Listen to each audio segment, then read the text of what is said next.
जय हिंद aspirants, welcome to Manas defence academy. और आज आपका टॉपिक हिस्ट्री से रिलेटेड है। बट इंडियन हिस्ट्री हम बहुत पढ़ते हैं, हर बार ही पढ़ते हैं, हमें लगता है कि वो भी इंपॉर्टेंट है।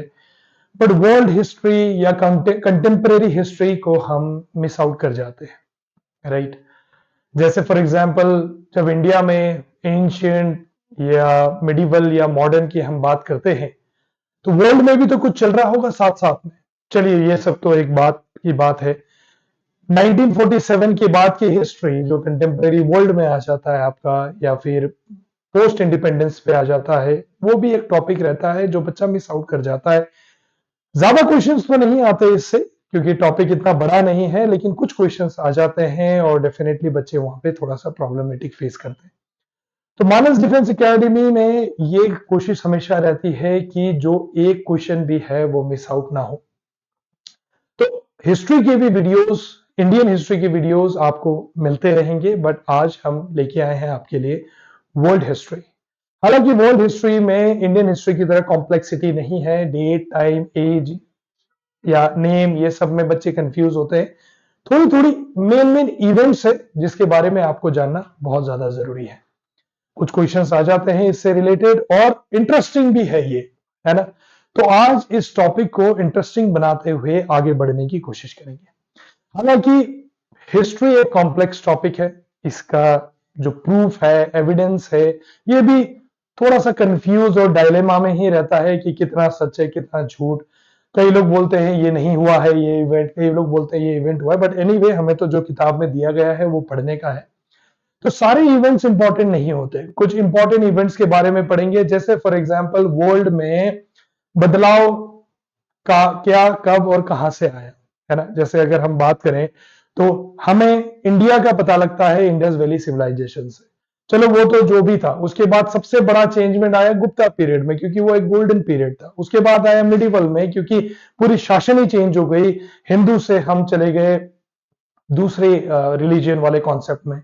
उसके बाद तो ब्रिटिश आ गए थे। वैसे ही अगर हम वर्ल्ड हिस्ट्री की बात करें तो डेफिनेटली 1400 से हमें एक कॉन्सेप्ट देखने को मिलता है, और ज्यादातर हम बदलाव की ही बात करेंगे कि कैसे क्या चीजें में चेंजमेंट आई, राइट। तो 1400 की बात करें तो हमारा थोड़ा सा कनेक्शन भी मिलाने की कोशिश करेंगे हम। जैसे फॉर एग्जांपल, 1400 की बात अगर हम करते हैं तो उसके आसपास ही वास्को ड गामा इंडिया में आए थे, राइट। कब आए थे कमेंट सेक्शन में बताइएगा मुझे, ठीक है। तो डेफिनेटली उस समय इंडिया की खोज कर ही रहे थे। उनको लगता था कि एशिया वाली एरिया इतना है नहीं वर्ल्ड के मैप में, right.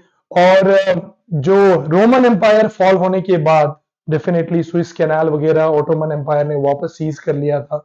They wanted to sail through, sailing करके। तो इसीलिए पोर्चुगीज ने डिसाइड किया, उस समय दो ही कंट्री थे जो बहुत पावरफुल थे।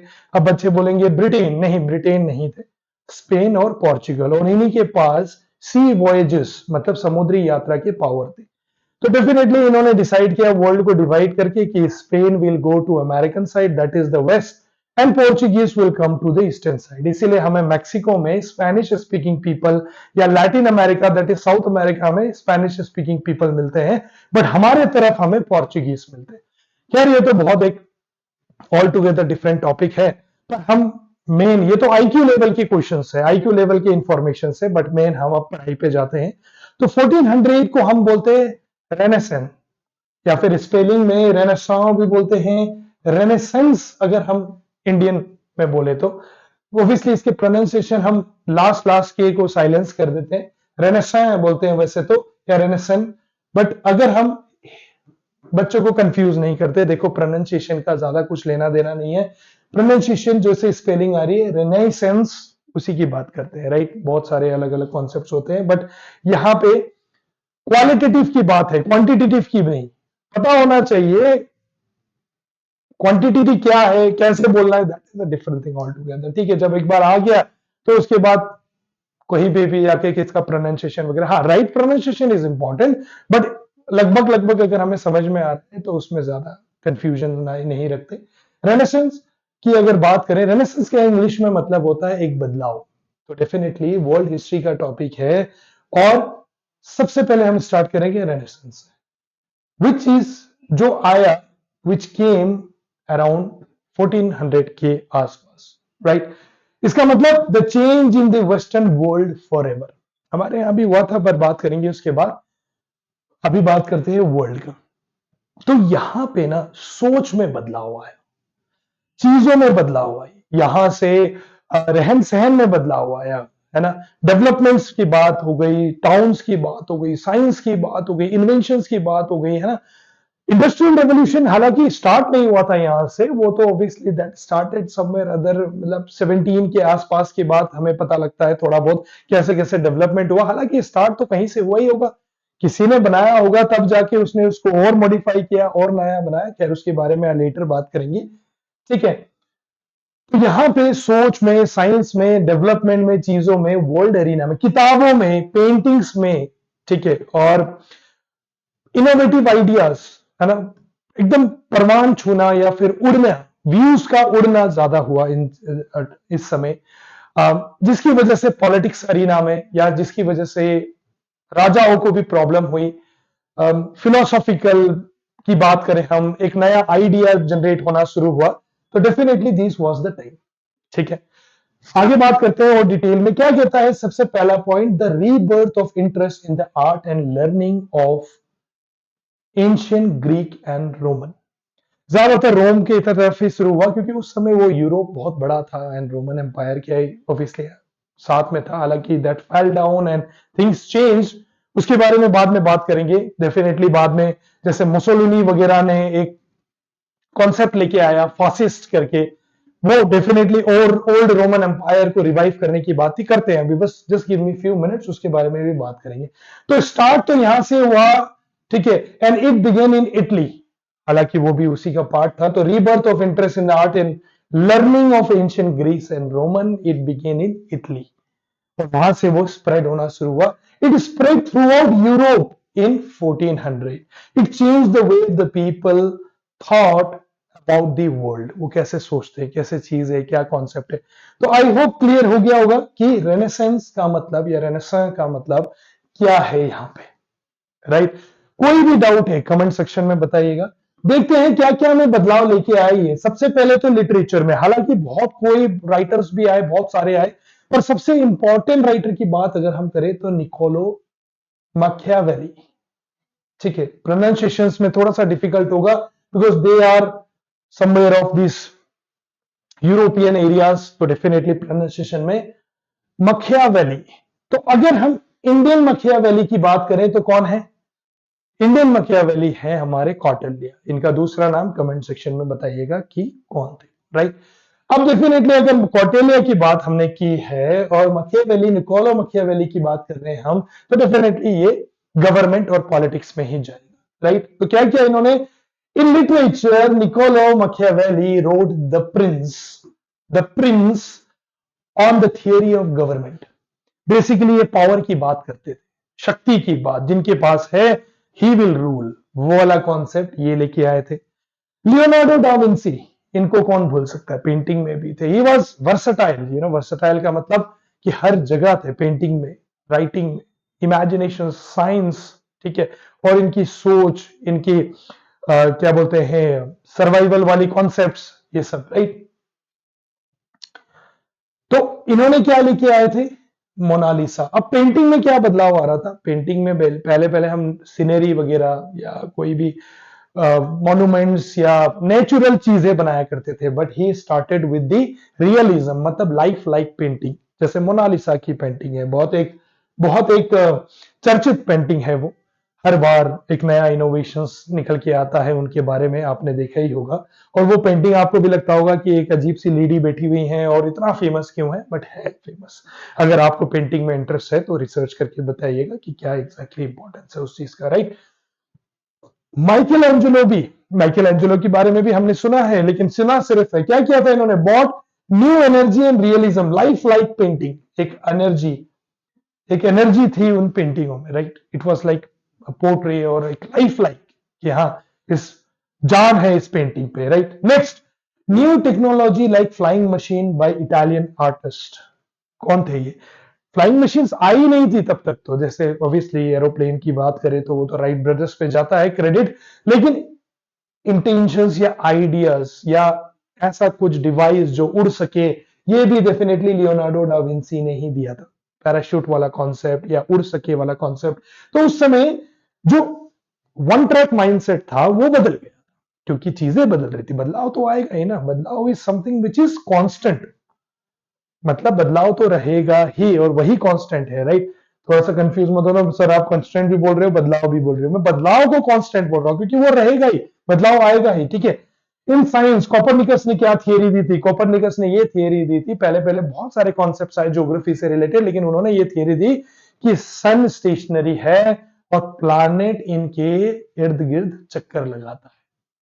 उसके बाद तो बहुत थियरीज आई, रोटेशन, रेवोल्यूशंस, ठीक है। उसके बाद डेफिनेटली ड्रिफ्ट कॉन्सेप्ट वगैरह, वो बाद में बात करेंगे। लेकिन अभी देखो कितना 1400 के टाइम पे कितनी ज्यादा बदलाव की चीजें आई थी। तो सोच में बदलाव आएगा तो और जगह कॉन्सेप्ट में भी आएगा। कैसे आएगा? अब हम 1400 से सीधा आ गए हैं 1700 में, क्योंकि टाइम लगता है ना। बदलाव कांस्टेंट तो है लेकिन टाइम लगता है। और सबसे पहला अमेरिकन रेवोल्यूशन की बात करते हैं हम। देखिए, ज्यादातर बच्चों को पता नहीं है कि अमेरिकन के जो नेटिव वहां के लोग हैं वो बेसिकली ब्रिटिशर्स ही हैं।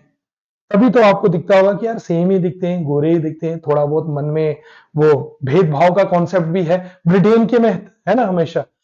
बट क्या ऐसा हुआ कि अमेरिकन वाले कंप्लीटली पलट गए ब्रिटेन से और उन्होंने अपनी ये कॉन्सेप्ट, अपना लैंग्वेज, अपनी चीजें बना ली? उसके बारे में बात करते हैं। Mid of 1700 13 British colony in north America वो वहां थे, ठीक है। अब उनका रहन सहन, टैक्सेस, पॉलिसीज, प्रोटेक्शन सब ब्रिटेन देख रहा था। तो ब्रिटेन ने क्या किया? Tax it's American citizen for defence. और ज्यादातर चाय पे। चाय एक ऐसी चीज थी, या नील हो गई, इंडिगो एक ऐसी चीज थी जो ब्रिटेन में उस समय बड़ा प्रेशराइज किया गया, बड़ी जरूरत थी इन चीजों की, राइट। तो चाय तो डेफिनेटली मोनोपोली थी ब्रिटेन की। तो इन्होंने क्या कर दिया कि जो भी हम यहां से चाय बेचेंगे भेजेंगे, उसका जो पैसा आप दोगे उसमें हमने टैक्स में वृद्धि कर दी है। इन 13 ब्रिटिश कॉलोनीज को उन्होंने बोला, but they revolted. In 13 British colony ने रिवोल्ट किया, और रिवोल्ट किया था, रिवोल्ट था बॉस्टन टी पार्टी। बॉस्टन एक जगह है, आपको ऑलरेडी पता है, और वहां पे बंदरगाह थी, एक हार्बर। तो the tax on tea led to the trouble. इन्होंने बोला हम एक्स्ट्रा टैक्स पे नहीं करेंगे। हमेशा टैक्स ही होता है हमारे मॉडर्न हिस्ट्री में भी, ठीक है। वही प्रॉब्लम था। कोई भी जमींदारी सिस्टम ले लो, या फिर परमानेंट सेटलमेंट, या रॉयतवाड़ी, या महलवाड़ी, ऑब्वियसली, खैर सरकार को चलाने के लिए टैक्स तो जरूरत होता है, बट लीगलाइज होना चाहिए ना, किसी पे परेशानी नहीं आनी चाहिए। In Boston the citizen dump the crates. तो जो भी आया ब्रिटेन से उसका पेमेंट करना था, एक्स्ट्रा टैक्स पे करना था। तो वो जब जैसे ही बॉस्टन के हार्बर में पहुंचा, उन्होंने पूरी चाय बहा दी समुद्र में। बॉस्टन की जो भी साइड में नदी है वहां पे, अगर कौन सा हमारा ओशियन है, कमेंट सेक्शन में बताइएगा कि अमेरिका में कौन सा ओशियन है, राइट। तो चलिए, तो they dump the crate into the water, ठीक है। और यहां से रिवोल्ट स्टार्ट हो गया। रिवोल्ट के साथ स्टार्ट हुआ 1775 में, armed struggle between colonist and British. दोनों के बीच में आर्म स्ट्रगल शुरू हो गए, राइट। अब ये आर्म स्ट्रगल को ब्रिटिश ने दबा तो दिया, लेकिन कॉन्सेप्ट बदल गया। देखो, हर बार कोई भी जंग होती है उसका कॉन्सेप्ट बदल जाता है, आपने हमेशा देखा होगा। जैसे फ्रेंच का भी बात करें तो कुछ और कॉन्सेप्ट, अभी बात करते हैं, नेपोलियन आ गए थे बाद में। फिर इटली की अगर बात करें तो हम, अब अपनी इंडिया की बात करें तो एनीवे समझ गए होंगे। तो डेफिनेटली उन्होंने बोला कि ये चाय की तो स्ट्रगल थी, हम एक वॉर तो हार गए, लेकिन अब तो भैया इंडिपेंडेंस का स्ट्रगल है। अब हम ये जो साम्राज्यवाद है जो ब्रिटिश चलाती है, हमारे ही ब्रिटिश है वैसे, अमेरिका वाले लोगों ने बोलने लगा, but we don't want it, right. George Washington जो फर्स्ट यूएस के प्रेसिडेंट थे, उन्होंने इस रिवोल्ट को कमांड किया। British were successful, but war of independence और अमेरिकन रेवोल्यूशन बिगेन। करेक्ट। आगे बढ़ते हैं। नेक्स्ट स्लाइड में क्या कहता है? On September 3, 1783, Britain formally reorganized the independence of United States in the Treaty of Paris. अब देखिए, लड़ाई शुरू हुई 1775 से एंड 83 में आके ब्रिटेन ने फॉर्मली अग्री कर गया, भैया ठीक है इंडिपेंडेंट हो जाओ, ये लड़ाइयां हम नहीं लड़ सकते। तो देखिए कितने अच्छे से उन्होंने एकजुट होकर एक कॉन्सेप्ट लेके आया था। हालांकि इंडिया वाले कॉन्सेप्ट को कंपेयर नहीं कर सकते, बहुत फैक्टर मैटर करती है। There is many a slip between a cup and the lip, है ना।